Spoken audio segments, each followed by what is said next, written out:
Imagine that there are two types of work that you do. There's work that we will call work number one, and this work is work that has big potential consequences. If you do this and you do it well, it makes a big difference in your life, your family, and everything else. The other type of work you do is what we call work number two, and this work has no potential consequences. So the first category of work moves you toward your most important goals faster than anything else. This other type of work does not move you towards your goals, and even worse, it moves you away from your goals. Examples of time that you waste doing things of no value. Here's a simple way to become one of the highest paid and most productive people in society. Do only number one tasks. Do only those things that are moving you every day toward the goals that you say you want to achieve. You want to earn more money, be happier, be healthier, move up in your business, have a nice house, set a car, travel, only do those things all day long. If you only do those things all day long, if you only do those things, the things that have great potential consequences, it transforms your life. Here's another discovery. 95% of what you do comes from habit. And if you do something repeatedly over and over again, what do you develop? A new habit. You develop a new habit. You've heard the rule, the 80-20 rule, the Pareto principle. The top 20 of salespeople make 80 of the sales, and the bottom 80 salespeople make 20 of the salespeople, make 20 of the sales. Do you know what the difference in the ratio is? The ratio is the difference between 16 to 1. The average income of people in the top 20 is 16 times the average income of the people in the bottom 80. Now, let me ask you a question. Does it mean the people in the top 20 are 16 times better than the people in the bottom 80, 16 times more experienced? Do they work 16 times the number of hours? Do they have 16 times the number of years of education? Are they 16 times more handsome? Are they 16 times anything? You know that it's not humanly possible to be twice as smart as somebody else unless you're looking at very, very unintelligent people and very, very brilliant people. But there's really not humanly possible, on average, for us to even be twice as smart as anybody else. Yet 20 of these people are making 16 times the average of the rest in our society. It is a lot of controversy, or why should I work so hard for my job? The fact of the matter is that less than 5 really succeed. That's less than 5 of the population really succeeding in life. If you have 100 people working today, only 1 will be wealthy when they retire. 4 will be financially independent. 15 will have some savings. 80% will be broke and dependent upon charities and pensions. Only 1 or 2% of people in each generation really make it in life. And in every single study, those people who make it are those who work hard, hard, hard, hard. And if you think that it's hard to be successful, try being a failure. Try coming to the end of the trail with no money, dependent upon pensions, and you don't know what hard is until you try living like that. But if you work hard, the average mid-millionaire in America works 12 to 13 hours a day, works about 60 to 65 hours a day, works about 60 to 65 hours a week. I'll tell you this with regard to hard work. You in our society only work 8 hours a day for survival. Everything over 8 hours is for success. And if you're only working 8 hours a day, you're in trouble. If you're only working 8 hours a day, you better have a rich uncle, or you better have somebody else who's going to take care of you, because 8 hours a day only gets you survival in our society. Because it's so competitive that somebody else is working 9. They've got an edge on you. Somebody else is working 10. They've got a bigger edge on you. Every hour or 8 that you invest is an investment in your future, is an investment in your future, is an investment in your success. And if you put in the hours over 8, whether it's studying or reading or working, if you put in the hours, it will pay off. And it will pay off in spades. It's like throwing seed in the ground. When you throw a seed in the ground, the plant that comes up is not just one seed. It's hundreds of seeds. There's a crop that you put in, but you must put the seed in the ground first. The market only pays excellent rewards for excellent performance. It pays average rewards for average performance. It pays below average rewards for below average performance. And I talk to men and women all over America who are unhappy and they're sad and they don't like their work. And you know why? It's because they're not good at what they're doing. So your earning ability is the most powerful and most valuable financial asset you have. And your earning ability, by definition, is your ability to get results that people will pay you for. Now, this doesn't mean that you are not a valuable person. Each human being is of incredible value. But some people's earning ability is much higher than others, and your earning ability is an asset. So it can be either increasing in value or decreasing in value or decreasing in value. Now, here's what they study. Here's what they found in the studies, the 80-20 rule.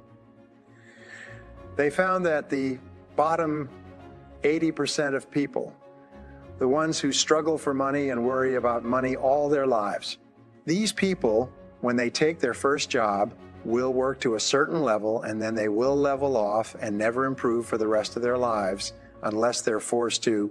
And so, therefore, 10 years after starting work, the average person today is no more productive at getting results than they were after 1 year. But they find that the people in the top 20% are very different. The people in the bottom 80% increase their income about 2 or 3% per year over the years. In the top 20% increase their income at an average of about 11% per year. If your income goes up 11% per year, you will double your income every 6 or 7 years, and then you will double it again, and then you'll double it again, and then you'll double it again. And soon you'll live in a beautiful house, and you'll drive a nice car, and you'll send your children to private schools, and you'll have a nice bank account, and you'll be happy. But if you don't keep increasing your income, nothing good will happen. Now, what is the difference? The answer is the people in the bottom 80 don't learn anymore after they leave school. But the people in the top 20 are always learning new things. And as a result, they are increasing their earning ability. People in the top 10% in every field think in terms of their hourly rate. How much I earn each hour. Now, this change in thinking changes your entire life. I know because I've taught this principle to thousands of people who literally transform their lives and their incomes almost overnight. If you think in terms of how much you earn in a week or a month, well, then you have a natural tendency to waste time during the day. Monday is a slow day. You're recovering from the weekend. Tuesday, you start to work. Wednesday, the week is almost over. Thursday, you start to slow down. And now it's Friday. Who gets anything done on Friday? We'll do it on Monday. And so people's ability to produce drops, and drops. And since 80% of the population thinks like this, if you're not careful, you'll find you are surrounded by people who waste time. So when you start thinking in terms of your hourly rate, it transforms your life. Poor folks have poor ways, and it's really hard to get over poor folks have poor ways. Always remember that poor folks have poor ways. They think poor, they think cheap, they think saving, they think spending as little as possible, they think a little money they have. But you find that successful people have successful thinking. They think very, very differently than poor people. And so remember that poor folks have poor ways, but rich folks have rich ways. It's because people who make a lot of money, my friend Jim Rohn said, he said the most important part of becoming a millionaire is not the money, but it's the person you have to become a millionaire. You have to become a totally different person to go from zero to being worth more than $1 million. But the good news is that if you lost all of your money because of a crash in the economy or something else, you can make it all back again, because now you're the kind of person who can make it. Once you become a millionaire in your thinking, then it's only a matter of time before you quickly restore that amount of money in your reality. So the starting point is to change our thinking, which we have said over and over again, and I've written extensively on this. For the path of least resistance is a really big killer. What it is the tendency to look for the easy way, the fast way, the cheap way, the method of least effort or least cost to achieve things. And what we have in our society today, which is as a result of several generations of affluence, is we have an enormous number of people who are literally addicted to the shortcut, the easy way, the fast, quick way. There's an old saying with regard to these get-rich quick schemes: when a man with experience meets a man with money, the man with money is going to end up with the experience, and the man with experience will end up with the money. So you'll find that the newspapers and magazines and television are all full of get-rich quick schemes, because there's always people who think it's possible to get rich quick, get rich easy. All you have to do is find a trick or a gimmick. And there's an enormous number of people who say rich people are just people who are lucky. You know, they just had a gimmick. They just had a trick. The fact is that the rich have been studied at great length. It takes about 22 years from the time you decide to become a millionaire before you hit $1 million net worth, including your house. I think it's about 22 years on average, based on the studies of many thousands and tens of thousands of self-made millionaires. People say, wow, that's a long time. If it is, get on with it. So people start at 20, by the age of 42, they're millionaires. By the age of 45, they're dual millionaires. By the age of 55, because as we say, the first million is hard, the second million is hard, the second million is hard, the second million is hard, the second million is inevitable. And so what you do is you have to make the first million. Why is that? Because you have to become a very different, disciplined, higher form of human being to actually make such a contribution that you actually earn and hold on to more than $1 million. It forces you to become somebody really different than you've ever been before. Financial freedom is a real big issue today. Financial freedom means that you don't worry about money.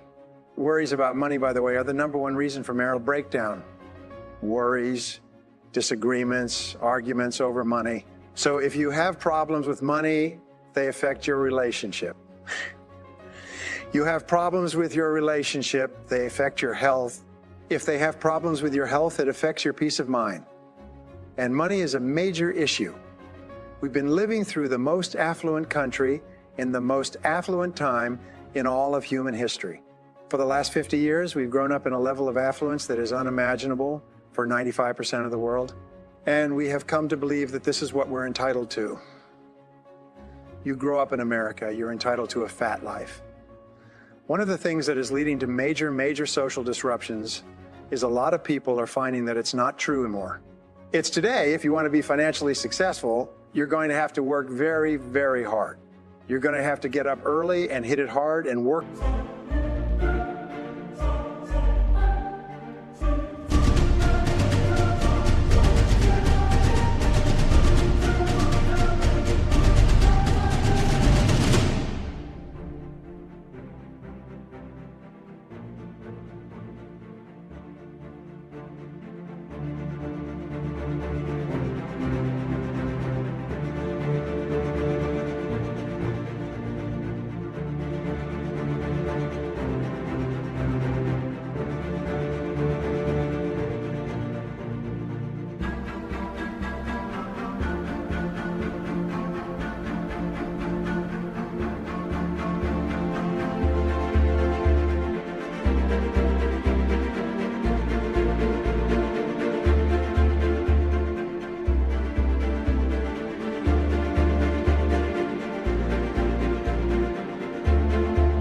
All day and work into the evening.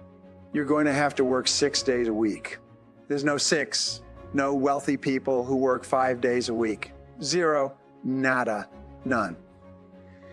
There's no successful people who work 5 days a week, because if you work 5 days a week, you actually only work about 4. You start late, you leave early, and you waste time all day long. Successful people work long days and they work into the weekend. However, they're doing something they enjoy, and they're doing something they get tremendous satisfaction from because they're making progress, and as a result, it's really not work. You know the old rule, I found something I love to do and I never worked again the rest of my life. I worked 7 days a week, but I never worked a day. And you'll find that when you do that, which you will before we are finished, when you start to find what it is that you would love to do and put your whole heart into it, you never work again. And you get paid more than you ever dreamed of, and you don't even care. You don't even count the money anymore because you're just getting so much satisfaction from using yourself at the very highest level. And so financial freedom, this is something we people have to start thinking about. The worst thing you can do today is to be in debt. As you know, as they say, the debt comes and goes, but the interest payments stay forever. And it's the interest that kills you. It's the constant payment. Look at that. So one of our goals is to achieve financial freedom, and this isn't something that happens by accident. We don't say, well, geez, I got show up. I'm financially free this morning. No, but what we have to do is we have to sit down and make a plan, and we have to work on it for a long, long time. It's not something you can do once. It's something you need to do throughout your career. And too many people today are deeply in debt. 70% of them.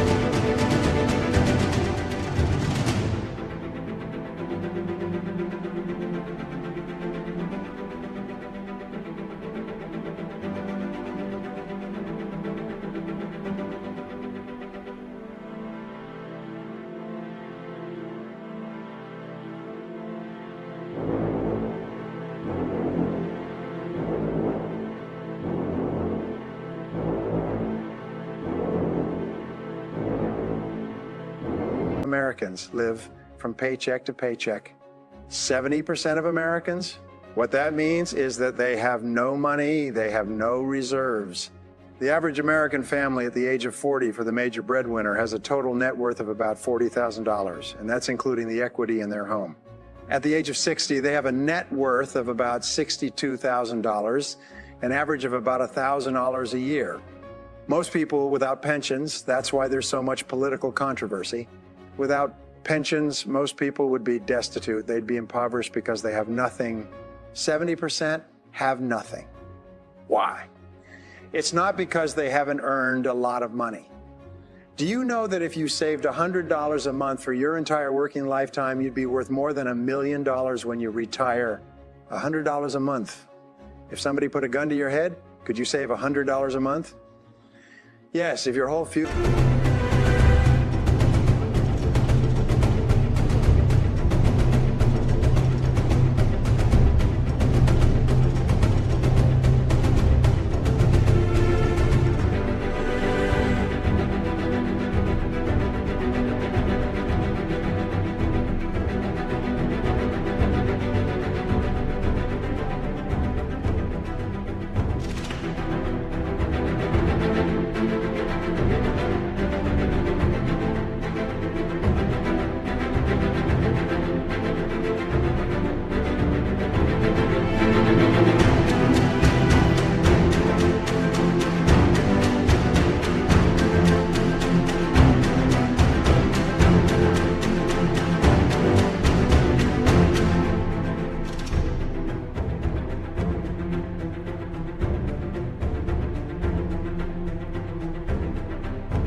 You're dependent upon it. Could you just save $100 a month? Well, it does. And people don't even say that. They spend it. They buy stuff they don't need to impress people they don't like. So here's where we start with our entrepreneurs. We say there are 4 keys. One is to clarify. Clarity is 95% of your success. Be absolutely clear about who you are, what you want, and your goals. Second is to simplify. Strip out and get rid of all the extraneous things in your life that are bogging you down. Number 3 is to maximize, and maximize is to take your special talents, abilities, and opportunities and really develop them to a high level. Number 4 is to multiply, and that is to leverage your talents and abilities. So here's the definition. We say clarify is developing absolute clarity about who you are. One of the things we do is we help people take assessments to determine who they are, what they like to do, what they're supposed to be doing, and we find that if you're in the wrong career for you, you'll never have any excitement about it. You'll never have any desire to get better at it. But if you change and you start doing what is right for you, you suddenly come alive. You become excited about what you're doing. So who you are, what you want, and the best way to achieve it? Clarity, clarity, clarity. Second is to simplify. Simplify. Simplify means to delegate, outsource, and eliminate low value, no value tasks and activities in your life. In other words, look at the things you do in your life that contribute very little to your success, but you keep doing them anyway. you'll find that about 80% of your life is trivia. Remember the 80-20 rule? 20% of what you do accounts for 80% of your results, success, rewards, satisfaction, happiness, joy. Everything is in the top 20%, which means the bottom 80%, which means the bottom 80% could be cut out completely and have no negative effect on your life. What do most people spend most of their time on? Bottom 80%. You know, television watching. Since the last time we did this conference, this seminar just a few months ago, at that time it was 150 hours a month for the average adult in America. It's up to 158 hours in less than a year. The average American is watching 5.5 to 6 hours, over 5 hours of television per day. The average non-adult is on social media 5 hours a day. Television watching, by the way, for young people is dropping dramatically. The networks are going bonkers. But it's older people who are not high techs. They watch television 5 hours a day. Just imagine if you took 2 of those hours and you read something worthwhile, you'd be rich in a few years. Television makes you poor. They did an interesting study. They took people from socioeconomic categories. Wall Street Journal. They found as you went down the socioeconomic categories to the poorest of the poor, they had no books in their homes and the biggest televisions they could afford. As you went up to the top, and they watched about 7 hours of television a day. As they began to go up in terms of income, television watching decreased until they got to the top 5 or 10%. These people very seldom watch television. They would pre-record something and watch it at their leisure later on in the evenings or on the weekends. Very seldom watched television, and their homes were full. So if you wanted to get into the top 10%, what you do is you have to do things at the top 10% of people do.